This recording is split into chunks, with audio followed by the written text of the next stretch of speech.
Let's start where most people look last. Inside. You spend your days trying to control outcomes, your reputation, your finances, your future. But the harder you grip, the more anxious you become. Why? Because you're chasing control in the wrong direction. Epictetus, born a slave, understood something that emperors never did. Real freedom doesn't come from changing the world. It comes from changing how you relate to it. Freedom is the only worthy goal in life. It is won by disregarding things that lie beyond our control. Radical? Yes, but also liberating. You think you need circumstances to align so you can finally relax. But what if you reversed that? What if you learned to relax no matter the circumstances? You wouldn't just be calm, you'd be untouchable. Epictetus taught that the only things truly ours are our thoughts, our choices, our reactions.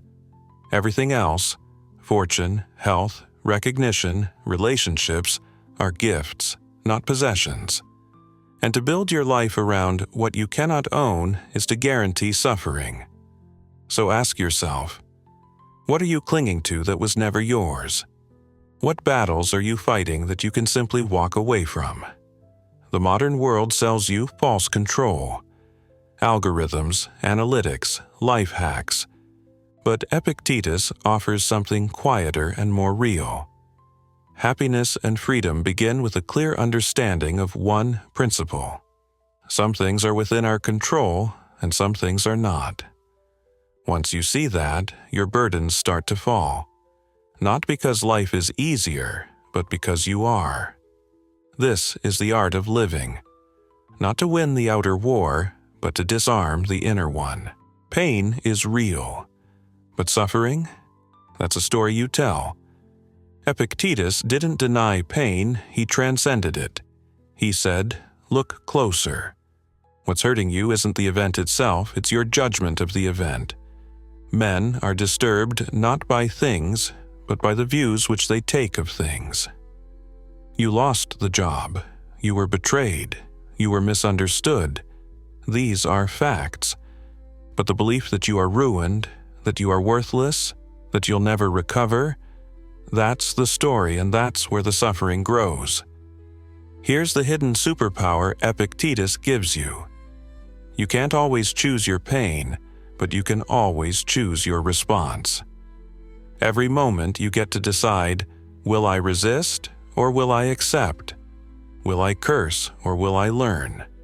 Will I collapse or will I rise with clarity? And this isn't weakness. It's strength, the rare kind. The kind that doesn't break when tested. The kind that adapts. The kind that outlasts. It's not what happens to you, but how you react to it that matters. You've been told to fight everything, fix everything, change everything. But what if you simply mastered yourself? What if your greatest act of power was to remain calm while everything else spun?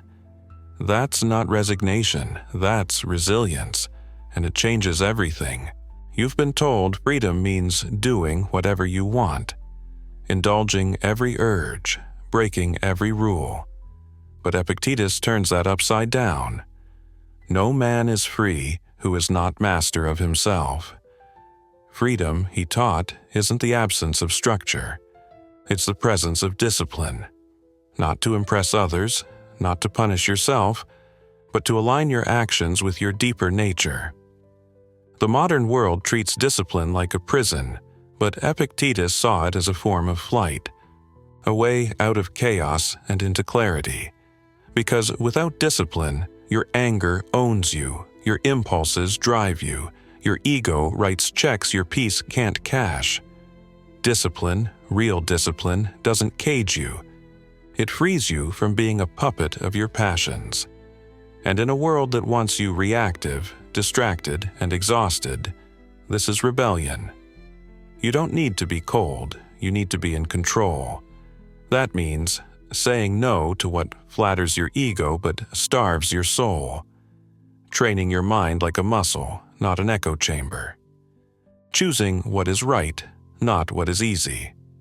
First, say to yourself what you would be, and then do what you have to do. This is not rigidity, this is refinement.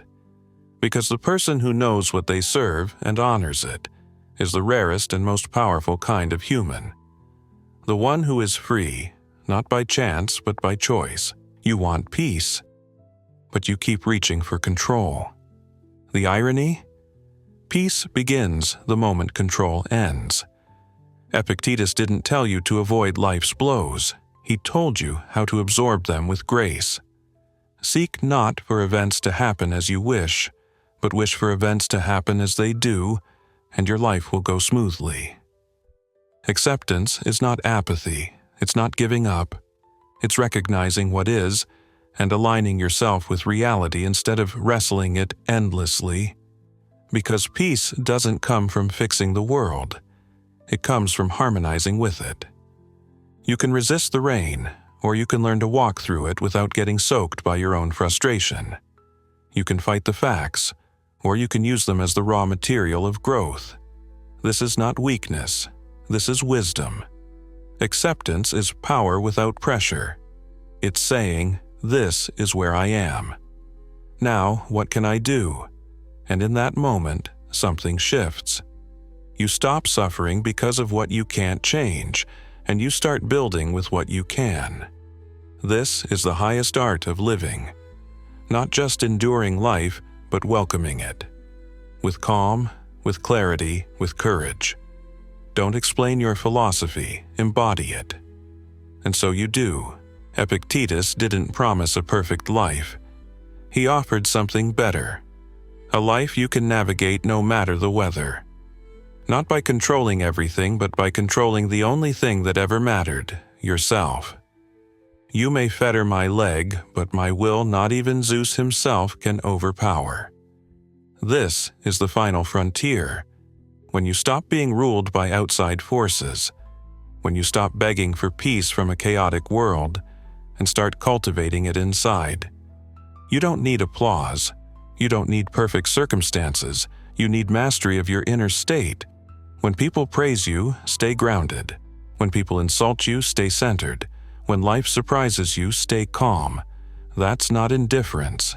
That's inner sovereignty. The world is unstable, but your response doesn't have to be. You were not born to be reactive. You were born to be rooted. And if you live this way, anchored, aware, aligned, then storms may come, but they won't move you. This is the art of living. Not a life of escape, but a life of deep engagement. With truth, with virtue, with clarity, not easy, but essential. So when the world screams, be the silence. When chaos rises, be the calm. And when life tests you, as it surely will, pass not by fighting, but by standing in the stillness of your own power. You're not here to impress, you're here to embody. And once you do, no one can take that from you. Because now, finally, you belong to yourself.